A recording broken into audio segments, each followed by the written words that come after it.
తెలంగాణని 3 verticals కింద divide చేస్తున్నాం. Outer ring road inside is core urban reason, outer ring road out side to regional ring road inside semi urban, regional ring road to Telangana corridor rural. The core urban reason service sector, semi urban reason industrial sector, RRR నుంచి out side కు వచ్చేది agriculture sector. Simple గా Telangana map తీసి ఇట్లా ముందర పెట్టుకుంటే మీకు circles clear గా ఉంటుంది. కోర్ అర్బన్ రీజన్ లో సర్వీస్ సెక్టర్ ఉంటుంది, సెమీ అర్బన్ రీజన్ లో ఇండస్ట్రియల్ సెక్టర్ ఉంటుంది, రిమైనింగ్ సెక్టర్ రూరల్ సెక్టర్ లో అగ్రికల్చర్ ఉంటుంది. జస్ట్ మీ పాలసీ డాక్యుమెంట్ ఇట్లా ఓపెన్ చేస్తే ఈ దేశంలోనే మొదటిసారి ఒక స్టేట్ మొత్తానికి ఒక పాలసీ.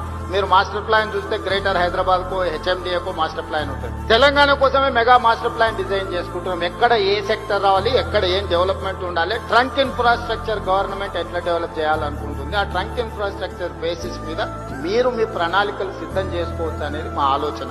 ఇవన్నీ అమలు చేసే క్రమంలో ఎక్కడైనా డీవియేషన్స్ ఆర్ వయలేషన్స్ ఉన్నప్పుడు నియంత్రించడానికి కొన్ని కొత్త సంస్థలు మేము తీసుకొచ్చినాం. హైడ్రా అందులో భాగమే.